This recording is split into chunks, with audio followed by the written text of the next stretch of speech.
Hello students, Tapovan group of school સંચાલિત આપણી online channel તપોવન science academy chapter number 11 જેના continue lecture number 4માં રસાયણ વિજ્ઞાન શિક્ષક તમને ફરી આવકારે છે. આપણે આની પહેલાંનો જે લેક્ચર હતો એની અંદર આપણે આલ્કોહોલના ભૌતિક ગુણધર્મો, આલ્કોહોલની એસિડિકતા અને આલ્કોહોલ બનાવવા માટેની જે પહેલી પદ્ધતિ હતી કે આલ્કીન સંયોજનમાંથી એસિડ ઉદ્દીપકીય હાઇડ્રેશન દ્વારા આપણે આલ્કોહોલ કેવી રીતે બનાવી શકીએ એની ચર્ચા કરી. આજે આપણે આલ્કોહોલ બનાવવા માટેની જે બીજી કેટલીક અગત્યની પદ્ધતિઓ છે એના વિશે ચર્ચા કરીશું, જેની અંદર આપણી પાસે સેકન્ડ પદ્ધતિ છે. આપણે આની પહેલાંના લેક્ચરમાં પહેલી પદ્ધતિ જોઈ ગયા.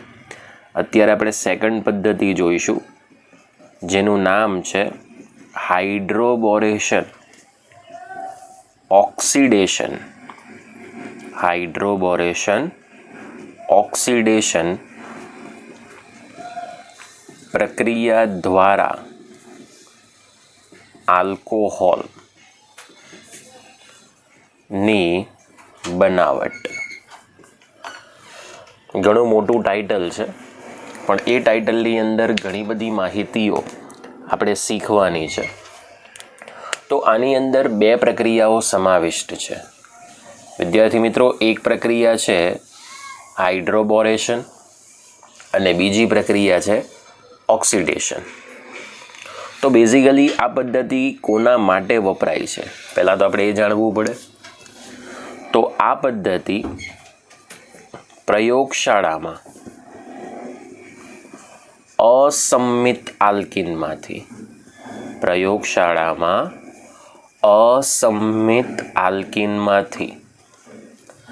આલ્કોહોલ બનાવવા માટેની પદ્ધતિ છે.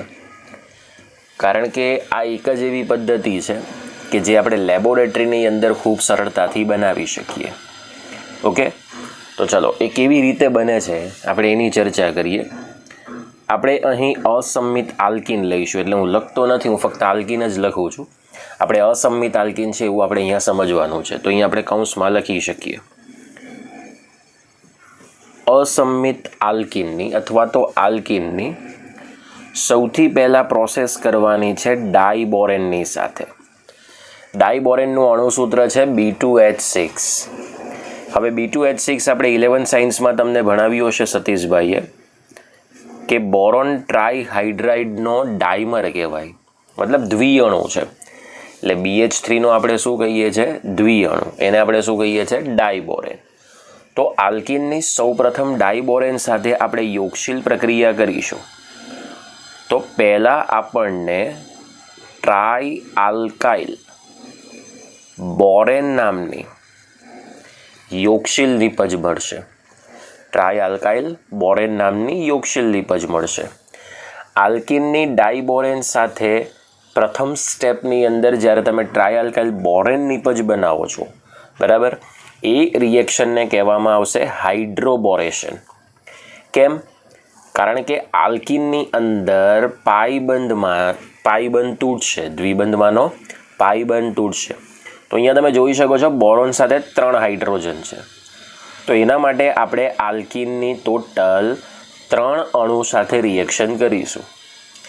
એટલે 3 હાઇડ્રોજનના અણુ એક પછી એક ઉમેરાતા જશે અને પહેલી યોગશીલ નિપજ તમને કઈ આપશે? ટ્રાયઆલ્કાઇલ બોરેન.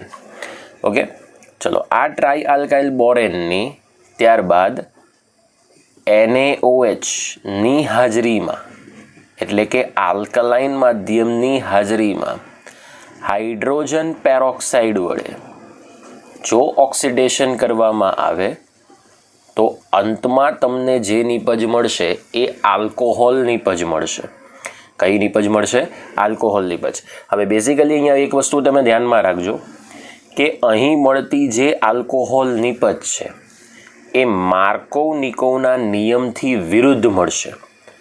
ઇન ધ સેન્સ કે હાઇડ્રોબોરેશન ઓક્સિડેશન પ્રક્રિયાની અંદર આલ્કીનમાંથી મળતી અંતિમ નિપજ જે આલ્કોહોલ છે એ પ્રતિ માર્કોવ-નિકોવના નિયમ પ્રમાણે મળશે. કોના નિયમ પ્રમાણે મળશે? પ્રતિ માર્કોનિકોવના નિયમ પ્રમાણે. હવે સૌથી અગત્યનો અહીંયા જે પોઈન્ટ છે એ ડાઈબોરેન સાથેની રાસાયણિક પ્રક્રિયા છે. તો આપણે ડાઈબોરેન સાથેની જે રાસાયણિક પ્રક્રિયા છે એને આપણે અત્યારે મહત્ત્વ આપવું પડે. ઓકે, તો ચલો એ પ્રોસેસ આપણે કેવી રીતે દર્શાવી શકીએ એને આપણે ધ્યાનમાં લઈએ.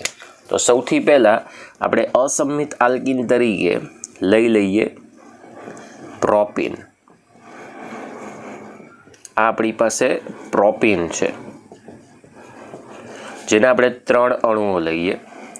હવે ડાઈબોરેનને એકચ્યુઅલી આપણે લખીશું BH3 ટ્વાઇસ તરીકે, બરાબર. તો આપણે બોરોન ટ્રાયહાઇડ્રાઇડનો જ અણુ ઉમેરાશે, પણ BH3 એકાકી અણુ તરીકે અસ્તિત્વ ધરાવતો નથી, એટલે આપણે એને BH3 ટ્વાઇસ તરીકે લખીશું. હવે આલ્કીન જ્યારે ડાઈબોરેનની સાથે રિએક્શન કરશે ત્યારે દ્વિબંધમાંનો પાઈ બંધ તૂટવાનો છે. તો હવે કમ્પ્લીટલી પ્રતિ માર્કોનિકોવના નિયમથી આપણને વિરુદ્ધ નિપજ મળશે. તો તમારે શું કરવાનું? આમાંથી એક હાઇડ્રોજન છે, તો વારાફરતી હાઇડ્રોજન એ કાર્બન સાથે જોડાશે કે જેની પાસે ઓછા હાઇડ્રોજન છે. આ દ્વિબંધ ધરાવતા કાર્બન પૈકી એ કાર્બન સાથે જોડાય કે જેની પાસે ઓછા હાઇડ્રોજન છે. અને બોરોન પરમાણુ એ કાર્બન સાથે જોડાય કે જે કાર્બન સાથે વધુ હાઇડ્રોજન છે. એટલે પહેલી તમને નિપજ મળશે CH3 CH2 CH2 થ્રાઇસ, અને આ લઈએ B. એટલે આ ટ્રાય આલ્કાઇલ તરીકે ટ્રાઇપ્રોપાઇલ શૃંખલા છે, આને કહેવાય ટ્રાઇપ્રોપાઇલ બોરેન. હવે ટોટલ અહીંયા શૃંખલા કેટલી છે પ્રોપાઇલની? 3 મોલ છે. તો 3 મોલ હાઇડ્રોજન પેરોક્સાઇડ વડે NaOHના માધ્યમની હાજરીમાં જો ઓક્સિડેશન પ્રક્રિયા કરીએ તો 3 મોલ પ્રોપેન 1 ઓલના અણુ મળશે. 3 મોલ કોના અણુ મળશે? Propane 1 all. ઓકે, અને આડ પેદાશ તમને છૂટી થયેલી જોવા મળશે BOH થ્રાઇસ. શું જોવા મળશે? BOH thrice. હવે આ એકચ્યુઅલીમાં રિએક્શન થાય છે કેવી રીતે? બરાબર, એકસાથે 3 આલ્કીનના અણુઓ તો ભાગ ભજવવાના નથી. તો પહેલાં આપણે 1 મોલ આલ્કીનનો અણુ લઈએ. હવે અહીં બરાબર સમજજો, એટલે તમને પૂરેપૂરો પોઈન્ટ ક્લિયર થશે. ચલો, એની અંદર આપણે સૌથી પહેલાં 1 મોલ પ્રોપીનનો અણુ લઈએ. આપણી પાસે 1 મોલ પ્રોપીનનો અણુ છે. એની સાથે આપણે રિએક્શન કોની કરાવવાની છે? BH3ની.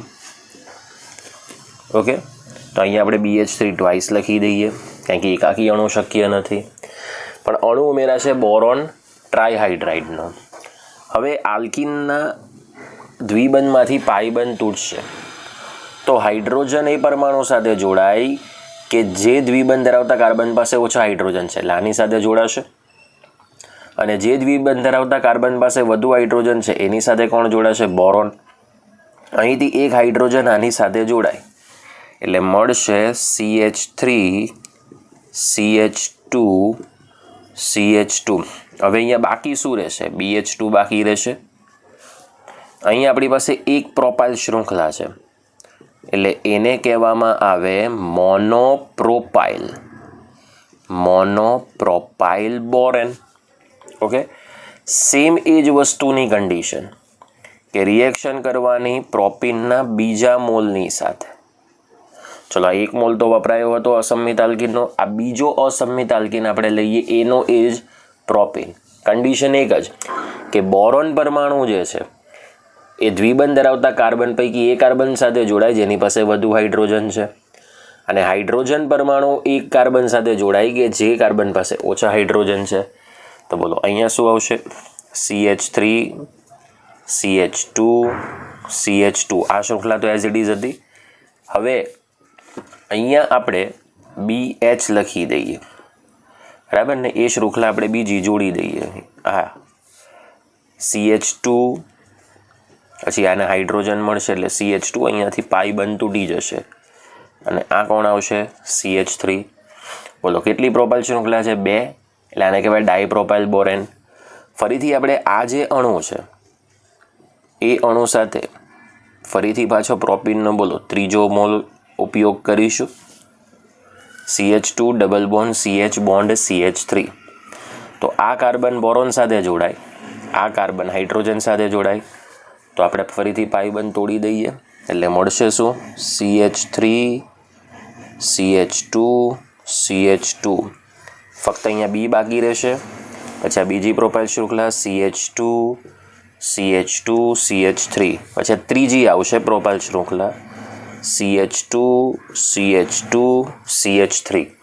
1 2 અને 3 એટલે 3 પ્રોપાઇલ શૃંખલા થઈ ગઈ. એટલે આને શું કહેવામાં આવશે ટ્રાયપ્રોપાઇલ બોરેન. હવે જ્યારે આની આગળ રિએક્શન આપણે કરીશું, ઓકે, આગળ રિએક્શનમાં 3 moles of H2O2 oblique NaOH લખો ક્યાં તો OH માઇનસ લખો, બોથ આર વેલિડ. હવે 3 મોલ હાઇડ્રોજન પેરોક્સાઇડની વાત છે, તો હાઇડ્રોજન પેરોક્સાઇડમાં પેરોક્સાઇડ ફોર્મેશન આપણે બતાવવું પડે. રેડી? ચલો, એમાંથી સમવિભાજન થશે અહીંથી. હવે અહીંથી તમે સમવિભાજન કર્યું એટલે આ પણ OH માઇનસ થયો અને આ પણ OH માઇનસ થયો. આવા ટોટલ આપણે કેટલા અણુઓ લેવાના 3 મોલ અણુઓ. હવે 3 OH માઇનસ એ એક એક પ્રોપાઇલ શૃંખલાની સાથે જોડાઈ જશે, બરાબર. એટલે આપણે લઈએ 3 મોલ પ્રોપેન 1 ઓલના અણુ મળશે અને આ જે બાકીના 3 OH માઇનસ છે એ આ બોરોનની સાથે જોડાઈ જશે એટલે મળશે BOH થ્રાઇસ. એટલે આને કહેવામાં આવે H3BO3, બોરિક એસિડ કહેવાય. શું કહેવાશે? Boric acid, H3BO3. તો આ રીતે આપણે હાઇડ્રોબોરેશન ઓક્સિડેશન પ્રક્રિયાને મહત્ત્વ આપીને પ્રયોગશાળામાં આલ્કોહોલ બનાવી શકીએ. વિદ્યાર્થી મિત્રો, આ પ્રોસેસ તમને ડાયરેક્ટ વાંચવાથી સમજાઈ જશે. સ્ક્રીન ઉપર સમજાવું છું, સમજાઈ પણ જશે, પણ લખવું મહત્ત્વનું છે. ઓર્ગેનિકમાં જેટલું તમે લખાણ કરશો એટલું ઓર્ગેનિક તમને પરફેક્ટ યાદ રહેશે. તો જૂના સિલેબસની અંદર આની ક્રિયાવિધિ પણ હતી, પરંતુ નવા સિલેબસની અંદર આની ક્રિયાવિધિ કાઢી નાખવામાં આવી છે. તમારે માત્ર છે ને પહેલો જે સ્ટેપ છે ને એને જ ખુદ મહત્ત્વ આપવાનું છે. બીજો સ્ટેપ ઓટોમેટિક આવડી જશે ઓક્સિડેશનવાળો. પહેલા સ્ટેપમાં એટલું ધ્યાન રાખવાનું છે કે ડાયબોરેનમાંથી ફક્ત ઉમેરાશે બોરોન ટ્રાયહાઇડ્રાઇડનું અણુ, આ ધ્યાન રાખજો. પણ BH3 એકાકી અણુ તરીકે શક્ય નથી એટલે BH3 ટ્વાઇસ મૂકીએ. ઓકે, તમે BH3 લખો તો પણ કોઈ વાંધો નથી. આગળ આલ્કિનની ડાયબોરેન સાથે તમે રિએક્શન કરશો એટલે કે બોરોન ટ્રાયહાઇડ્રાઇડની સાથે, તો બોરોન તમારે એ કાર્બન સાથે જોડવાનો કે જે કાર્બન પાસે વધુ હાઇડ્રોજન છે, અને હાઇડ્રોજન તમારે એ કાર્બન સાથે અટેચ કરવાનો કે જેની પાસે ઓછા હાઇડ્રોજન છે. ઓકે, તો આ થઈ ગયું આપણી પાસે હાઇડ્રોબોરેશન ઓક્સિડેશન પ્રક્રિયા દ્વારા આલ્કોહોલ. હવે આપણે ત્રીજી બનાવટ લઈશું કે આલ્ડીહાઇડ અને કીટોનમાંથી, એટલે કે આલ્ડીહાઇડ અને કીટોનના રિડક્શન દ્વારા કેવી રીતે આપણે આલ્કોહોલ બનાવી શકીએ. આનો સ્ક્રીનશોટ પાડવો હોય તો પાડી દો. હવે આપણે આલ્ડીહાઇડ અને કીટોનના રિડક્શન દ્વારા આલ્કોહોલ જે મળે છે એની પર જઈએ એ પહેલાં એક એક્ઝામ્પલ લઈએ. માની લો તમને એક્ઝામની અંદર કંઈક આ પ્રમાણેની માહિતી આપી દીધી છે.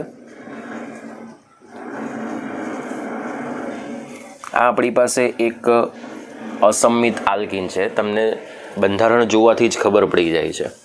અહીંથી નંબરિંગની શરૂઆત કરીએ 1 2 3 4 5 and 6.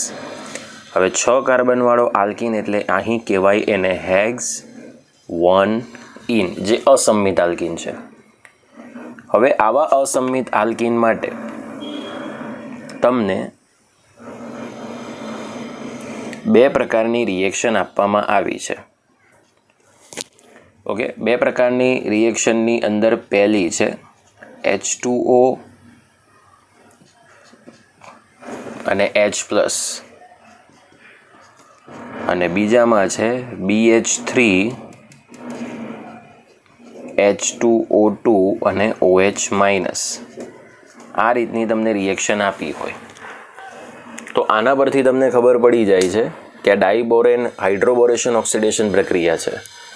અને આના પરથી ખબર પડે છે કે એસિડ ઉદ્દીપકીય હાઇડ્રેશન પ્રોસેસ છે. તો પહેલી રિએક્શનની અંદર અસંમિત આલ્કિનમાંથી જે આલ્કોહોલ મળશે એ ડેફિનેટલી તમને શું મળશે? પાર્કો-નિકોના નિયમ પ્રમાણે મળશે. એટલે OH માઇનસ દ્વિબંધ ધરાવતા કાર્બન પૈકી તે કાર્બન પાસે જોડાશે કે જેની પાસે ઓછા હાઇડ્રોજન છે.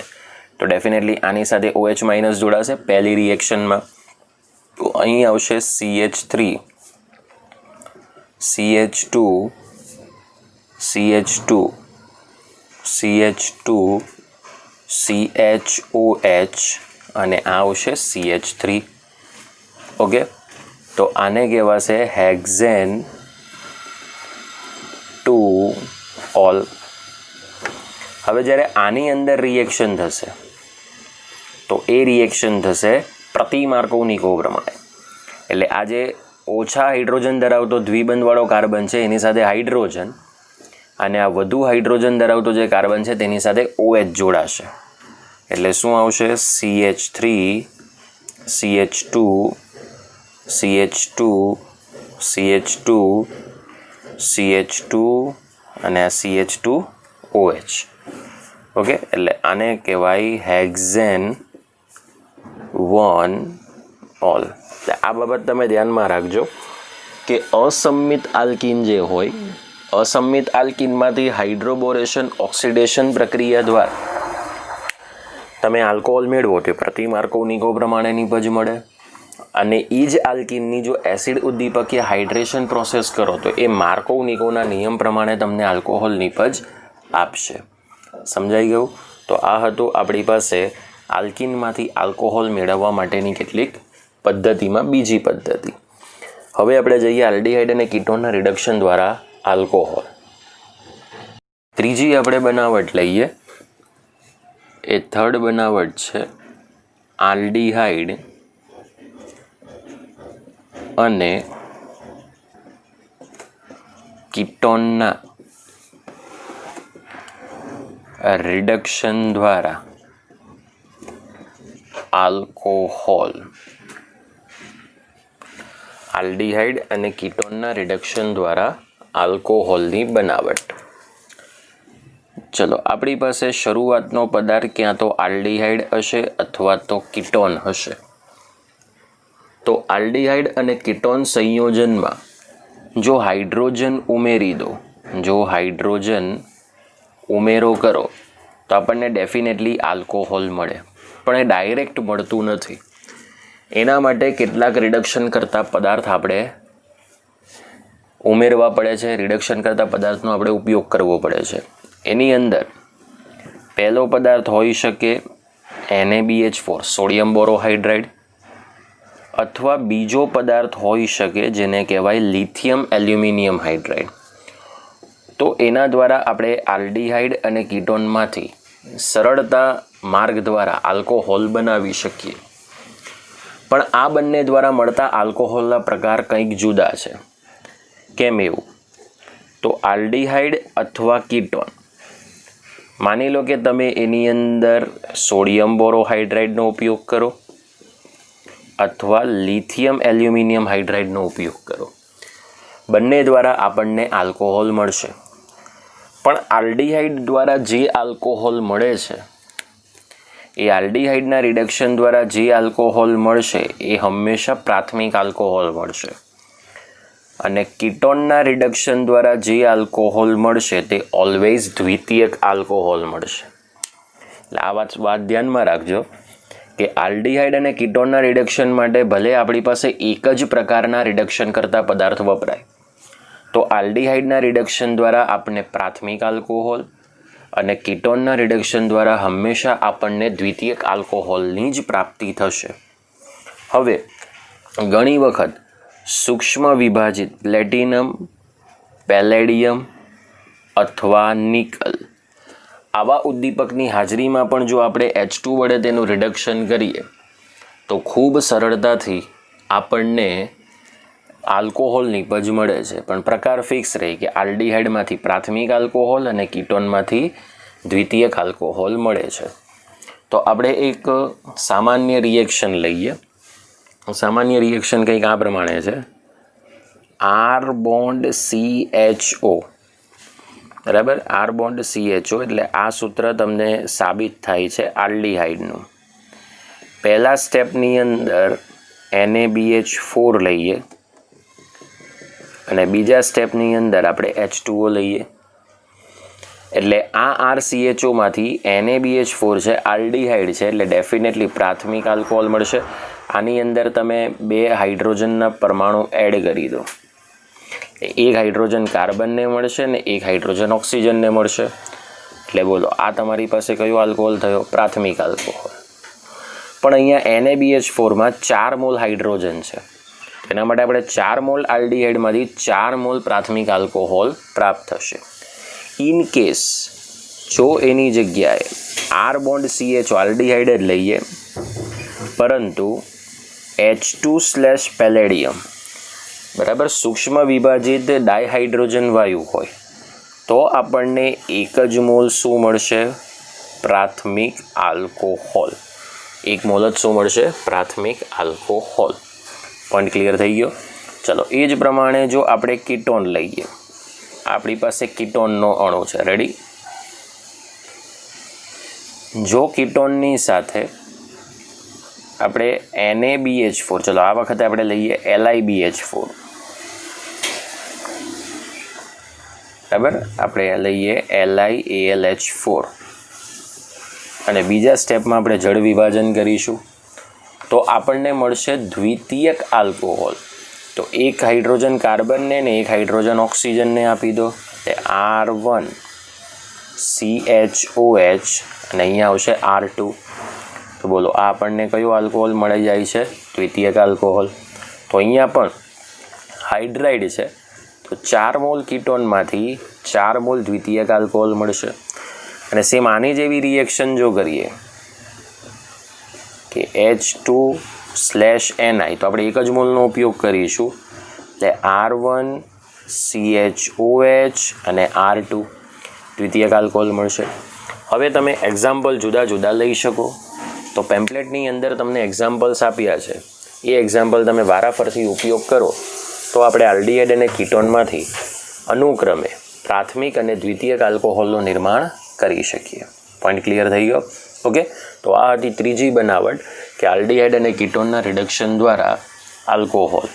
જૂના સિલેબસમાં આની પણ ક્રિયાવિધિ હતી કે આપણે કેમ 4 મોલ આલ્ડીહાઇડમાંથી 4 મોલ પ્રાથમિક આલ્કોહોલ જ્યારે NaBH4 અથવા LiLH4નો ઉપયોગ કરીએ ત્યારે આપણે ઉપયોગ કરવા પડે.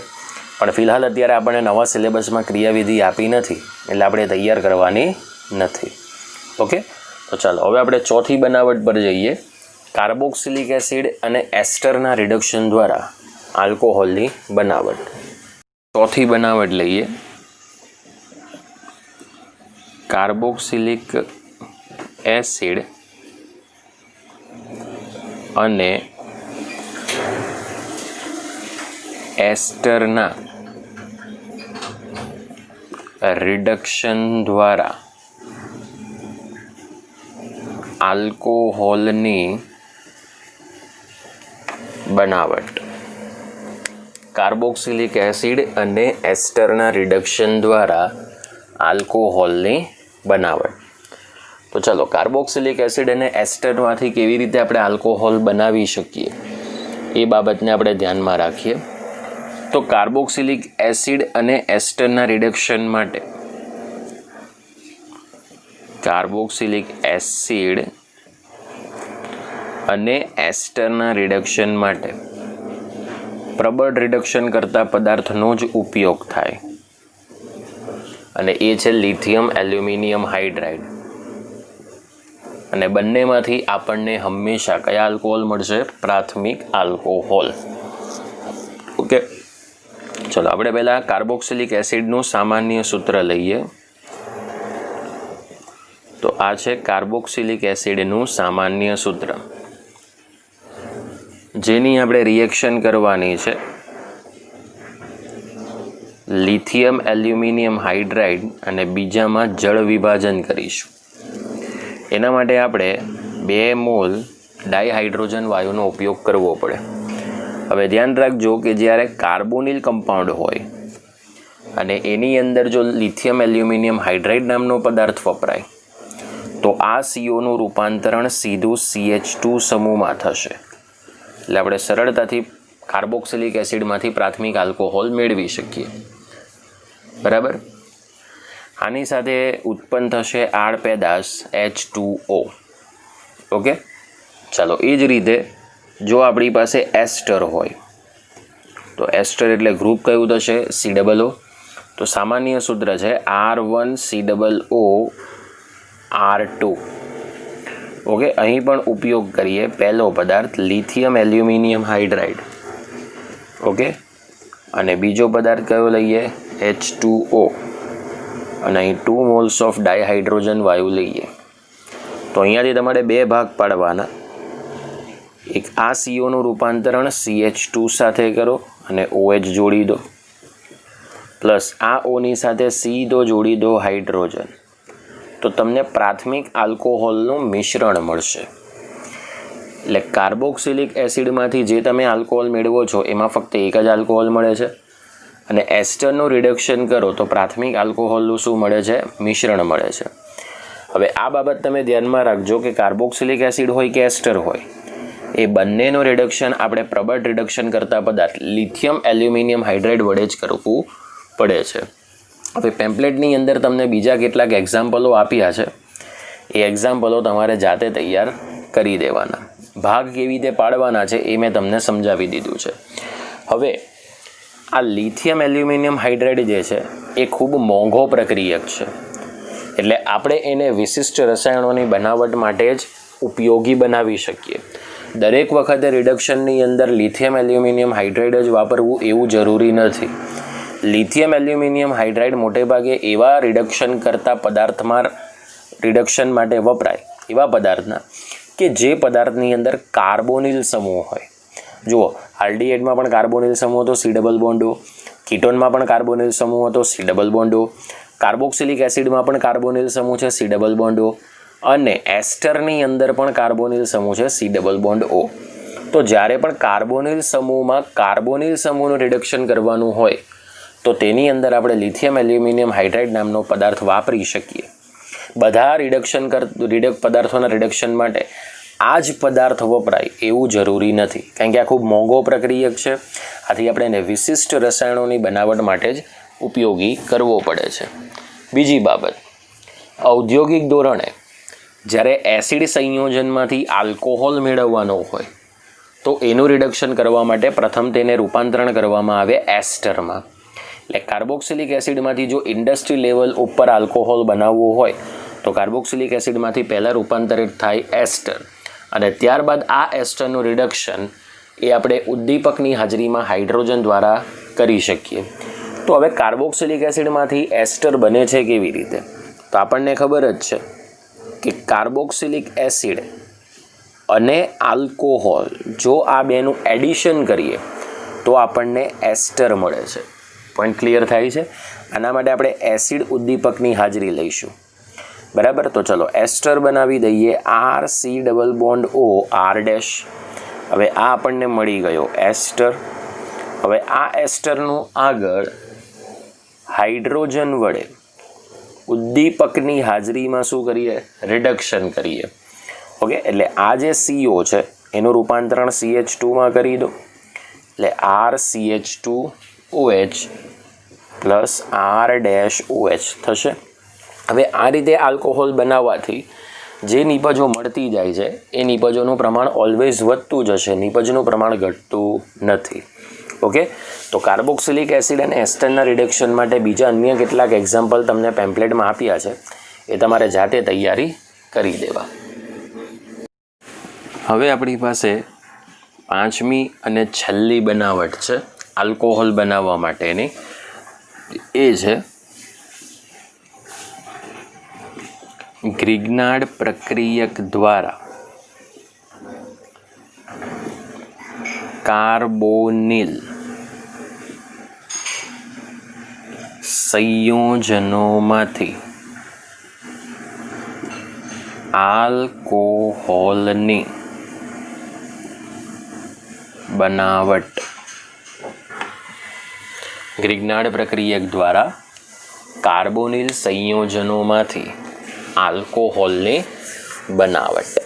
ઓકે, ચલો હવે આપણી પાસે કમ્પ્લીટલી કન્ડિશન શું છે. ખૂબ અગત્યનો આ બનાવટ છે. કેમ અગત્યની છે એનું રીઝન એવું છે કે ગ્રિગ્નાર્ડ પ્રક્રિયકમાંથી જે પ્રોડક્ટ બનાવવાની હોય એ ઓલવેઝ એક્ઝામની અંદર પૂછાવાની ગણતરી છે. હવે આને એક બીજા સવાલ તરીકે પણ પૂછી શકાય કે ઔદ્યોગિક રીતે 10, 20 અને 30 એમ ત્રણેય પ્રકારના આલ્કોહોલ બનાવવા માટેની આ એક પદ્ધતિ છે. એટલે જ્યારે તમને એક્ઝામમાં પૂછાય કે ઔદ્યોગિક રીતે પ્રાથમિક, દ્વિતીયક અને તૃતીયક આલ્કોહોલની બનાવટ સમજાવો, તો તમારે આ એક જ પ્રશ્ન લખવાનો, ગ્રિગ્નાર્ડ પ્રક્રિયક દ્વારા કાર્બોનિલ સંયોજનમાંથી. તો અહીંયા કયા કયા કાર્બોનિલ સંયોજન છે એ પણ આપણે અહીંયા ઉપયોગમાં લઈશું. તો બેઝિકલી જ્યારે કાર્બોનિલ સંયોજનમાં ગ્રિગ્નાર્ડ પ્રક્રિયક ઉમેરાય છે ત્યારે આપણે 10, 20 અને 30 એમ ત્રણેય પ્રકારના આલ્કોહોલ બનાવી શકીએ. બરાબર. ચલો, આ પ્રક્રિયાનો જે પ્રથમ તબક્કો છે તે આ રીતે છે. આપણે અહીંયા કાર્બોનિલ સમૂહ લઈએ અને ગ્રિગ્નાર્ડ પ્રક્રિયકનું સામાન્ય સૂત્ર આપણે 10મા ચેપ્ટરમાં શીખી ગયા છે, RMgX થશે. હવે આ ગ્રિગ્નાર્ડ પ્રક્રિયકમાંનો જે R માનો કાર્બન છે એની વિદ્યુત ઋણતા આ મેગ્નેશિયમ ધાતુ કરતાં વધારે છે. એટલે RMg બંધમાંનું સહિયારું ઇલેક્ટ્રોન યુગ્મ એ R તરફ વધુ હોય એટલે R ઉપર આંશિક ઋણ વીજભાર અને મેગ્નેશિયમ ઉપર આંશિક ધન વીજભાર હોય. હવે આ જે R છે વધુ વિદ્યુત ઋણ, તે ઓછા વિદ્યુત ઋણ તત્વ કાર્બન ઉપર હુમલો કરશે. બરાબર. એટલે R બોન્ડ C અને આ ઓક્સિજન ઉપર પાઈ બંધના ઇલેક્ટ્રોન સ્થાનાંતરિત થશે એટલે O-2 Mg+2x-.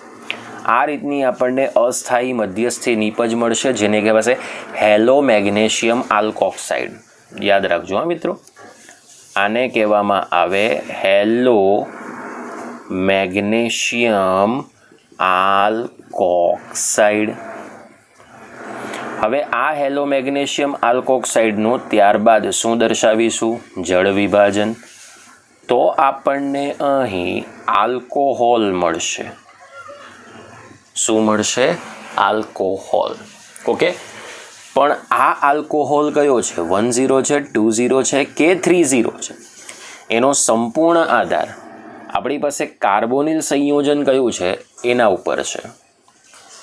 જો ફોર્માલ્ડીહાઇડની સાથે, જો કાર્બોનિલ સંયોજન તરીકે આપણે ફોર્માલ્ડીહાઇડ લઈએ, ફોર્માલ્ડીહાઇડ એટલે સૂત્ર શું આવશે? HCHO, જેને આપણે મિથેનાલ કહીએ છીએ મિત્રો. શું કહીએ છીએ?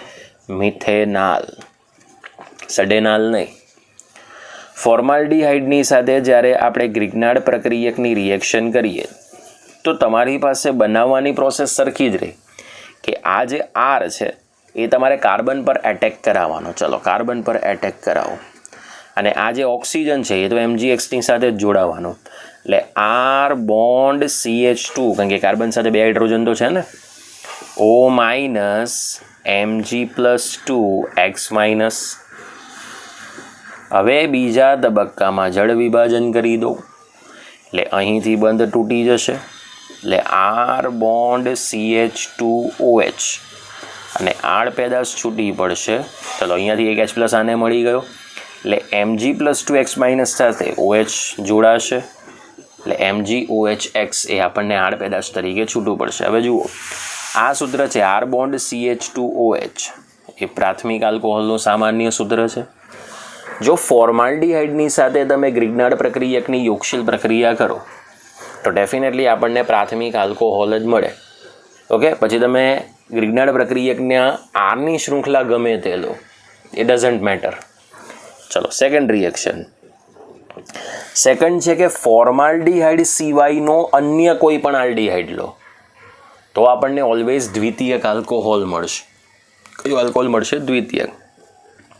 અહીં તો R છે એટલે આપણે અહીંયા લઈ લઈએ R-CHO એટલે અન્ય આલ્ડીહાઇડ, જેમાં તમે એસિટાલ્ડીહાઇડ એટલે કે ઇથેનાલ લઈ શકો, પ્રોપેનાલ લઈ શકો, બ્યુટેનાલ લઈ શકો, વોટ એવર તમને જે ચોઈસ હોય તે લઈ શકો, પણ ફોર્માલ્ડીહાઇડ નહીં લેવાનું કારણ કે જો તમે ફોર્માલ્ડિહાઇડ લેશો તો ડેફિનેટલી આપણને પ્રાથમિક આલ્કોહોલ જ મળશે.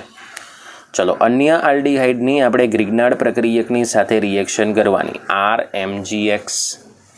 ઓકે, આપણું એક જ સૂત્ર છે કે આરને તમારે કાર્બન પર એટેક કરાવવાનો, તો R ડેશ CH આ ગ્રિગ્નાર્ડ પ્રક્રિયકનો R O minus Mg+2 X minus. Okay, ચાલો બીજા તબક્કાની અંદર આપણે દર્શાવો જળ વિભાજન, તો R dash CH R CHOH. બોલો આ આપણને શું મળશે? દ્વિતીયક આલ્કોહોલ. તો અહીં આપણે MgOHX આડપેદાશ તરીકે શું થશે? છૂટવું પડશે. તો જુઓ, અન્ય આલ્ડિહાઇડની ગ્રિગ્નાર્ડ પ્રક્રિયક સાથે યોગશીલ પ્રક્રિયા કરો તો ઓલવેઝ તમને કયો આલ્કોહોલ મળશે? દ્વિતીયક આલ્કોહોલ. ચલો, ત્યાર પછી ત્રીજી, હવે તમે કીટોનનો ઉપયોગ કરો, બરાબર? તો કીટોનની ગ્રિગ્નાર્ડ પ્રક્રિયકની સાથે યોગશીલ પ્રક્રિયા કરો તો આપણને હંમેશા તૃતીયક આલ્કોહોલ મળશે. શું મળશે? તૃતીયક આલ્કોહોલ. નિયમ તો એક સરખો જ છે કે ગ્રિગ્નાર્ડ પ્રક્રિયકમાંના આરને કાર્બન પર હુમલો કરાવવાનો, R dash CO minus Mg+2 X minus R અને અહીં R ડેશ. ઓકે, ચલો અંતિમ તબક્કામાં પાણી વડે કરી દો જળ વિભાજન, એટલે MgOHX આડપેદાશ છૂટી પડશે, R dash CR R dash અને C બોન્ડ OH. આ આપણને કયો આલ્કોહોલ મળશે? તૃતીયક આલ્કોહોલ. આ તો ખબર પડે ને આલ્કોહોલ કેવી રીતે પસંદગી થાય.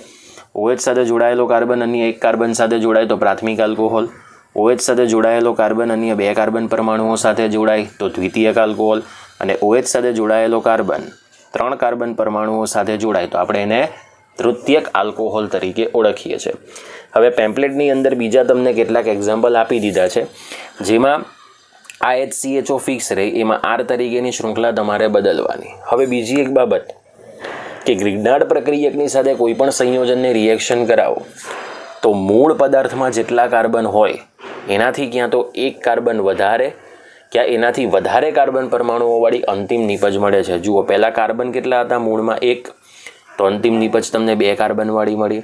ચલો, શરૂઆતની અંદર મિનિમમ 2 કાર્બન હશે તો તમે 2 થી વધારે કાર્બનવાળો આલ્કોહોલ બનાવ્યો. સમજાય છે? તો આ વસ્તુ તમારે ખાસ ગ્રિગ્નાર્ડ પ્રક્રિયકની રિએક્શન દર્શાવો ત્યારે યાદ રાખવાની છે. હવે આની ક્રિયાવિધિ આમ તો પૂછાતી નથી, પણ એ તમને સિમ્પલ આવડી જાય એવી છે. ત્રણેય રિએક્શન માટે તમને પેમ્પલેટની અંદર એક્ઝામ્પલ્સ આપ્યા છે, ઉદાહરણ આપ્યા છે, એને તમારે જાતે તૈયાર કરવાના. કારણ કે અમુક બાબતો તમે જાતે પ્રિપેરેશન કરશો, સેલ્ફ પ્રિપેરેશન કરશો તો જ તમને આઈડિયા આવશે. ઓકે, પણ આ વક્ર તીરવાળી રિએક્શન છે એટલે આનો પહેલાં તો સ્ક્રીનશોટ પાડી દીધો સ્ક્રીનશોટ. હવે એની ક્રિયાવિધિ હું ઓરલી સમજાવું છું, પેમ્પલેટ તમે તમારી પાસે રાખો. ઓકે, ચલો, પેમ્પલેટની અંદર તમને એ બાબત કઈ હશે જેમાં ક્રિયાવિધિમાં તબક્કો નંબર 1 છે, જેના માટે એવું કહ્યું છે કે ગ્રિગ્નાર્ડ પ્રક્રિયક એ કાર્બોનિલ સંયોજનની અંદર ઉમેરાઈને મધ્યવર્તી નિપજ બનાવે, જેને આપણે હેલો મેગ્નેશિયમ આલ્કોક્સાઇડ કહીએ. ગ્રિગ્નાર્ડ પ્રક્રિયક RMgXમાંના Rમાંના કાર્બન પરમાણુની વિદ્યુત ઋણતા જે મેગ્નેશિયમ પરમાણુની વિદ્યુત ઋણતા કરતાં વધારે છે, એટલે RMg બંધવાનું સહિયારું ઇલેક્ટ્રોન યુગ્મ એ R તરફ સ્થાનાંતરિત થાય. પરિણામે R ઉપર આંશિક ઋણ વીજભાર અને મેગ્નેશિયમ ઉપર આંશિક ધન વીજભાર ઉત્પન્ન થાય છે. હવે ક્રિયાવિધિનો પહેલો તબક્કો જુઓ કે જે વક્ર તીર છે તે R થી કાર્બોનિલ સમૂહના કાર્બન તરફ છે, દેખાય છે, અને એ આપણને મધ્યવર્તી નિપજ આપે છે.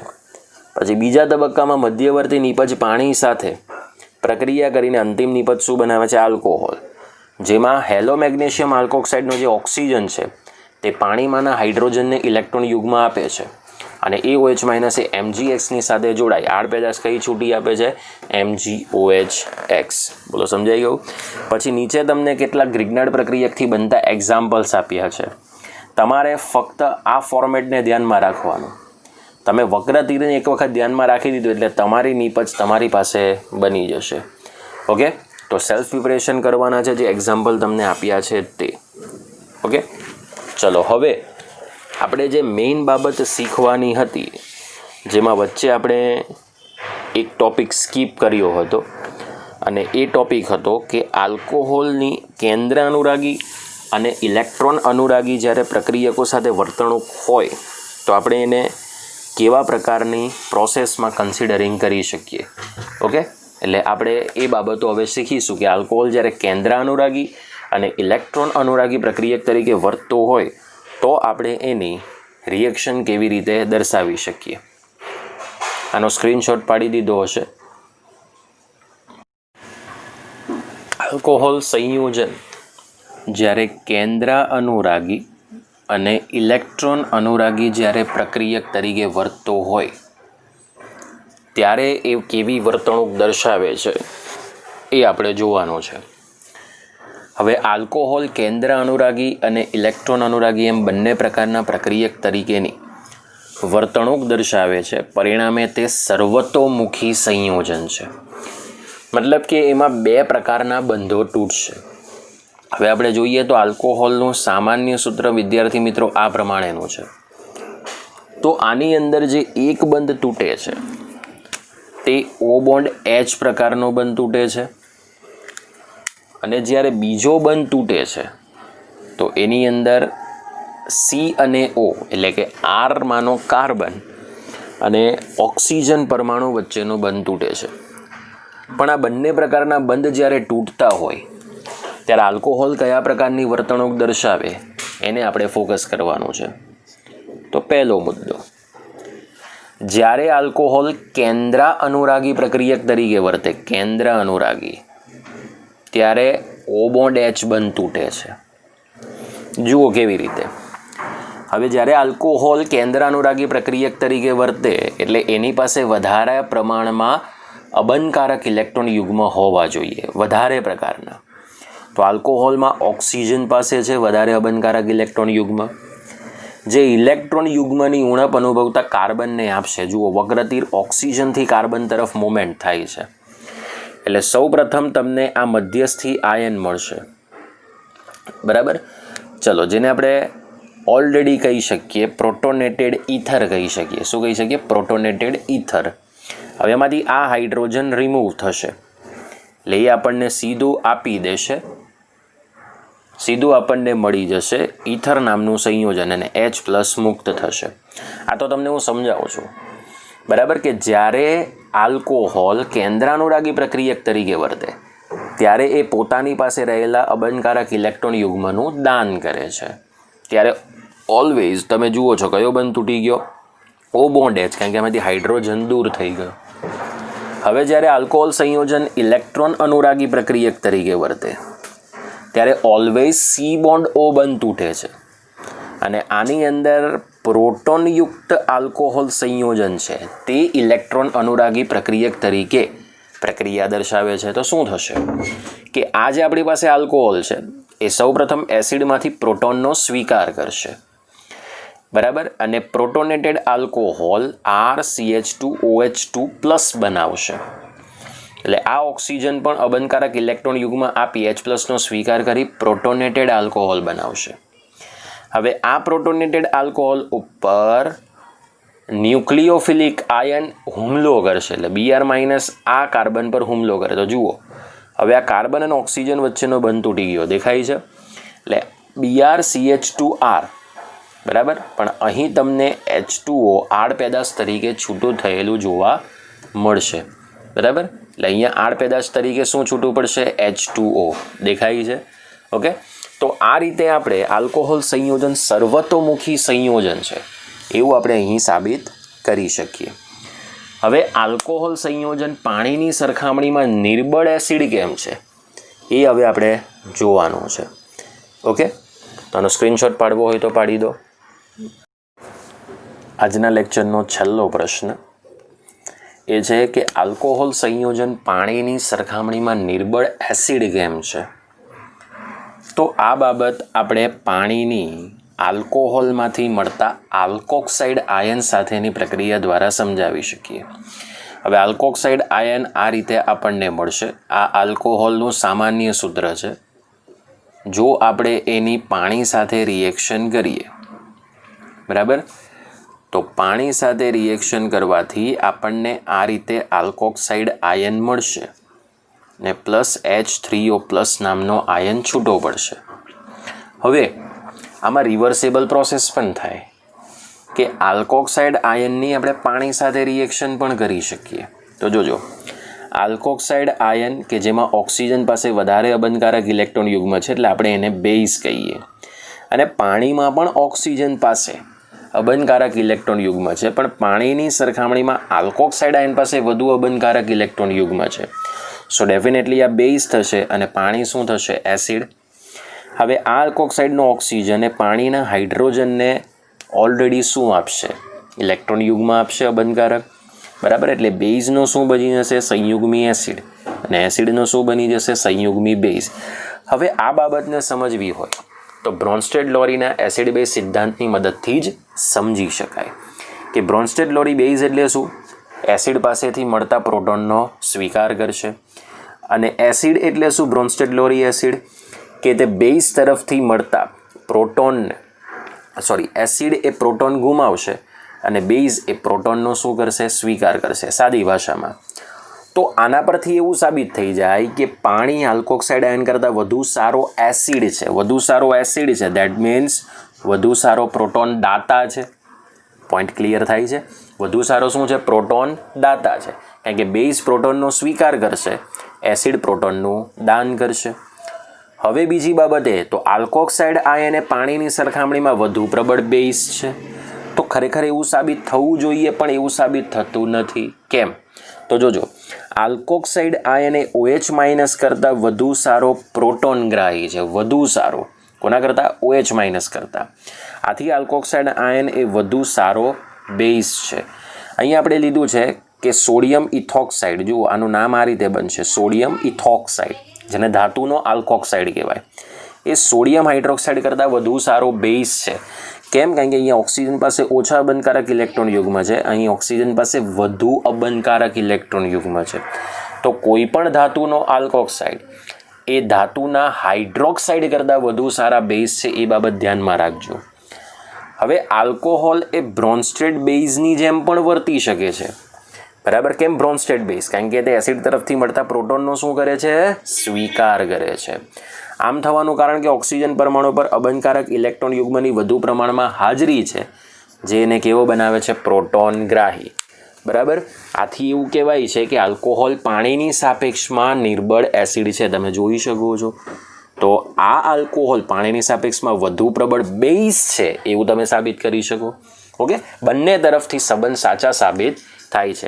હવે આવું કંઈ જનરલી પૂછાય નહીં, પણ 3 માર્ક્સમાં જો પૂછાય તો આપણે એની થિયરી લખવી તો પડે. ઓકે, હવે ખરેખર આ ટોપિક કાઢી નાખવામાં આવ્યા છે, પણ આ ટોપિક ભણાવવા જ પડે તો જ તમને આના પછીની રિએક્શનો સમજમાં આવશે કે આ રિએક્શન કેવી રીતે થાય છે. ઓકે, તો અહીં આપણે આપણો લેક્ચર પૂર્ણ કરીએ છીએ. નેક્સ્ટ લેક્ચરમાં આપણે મળીશું. જય હિન્દ, જય ભારત.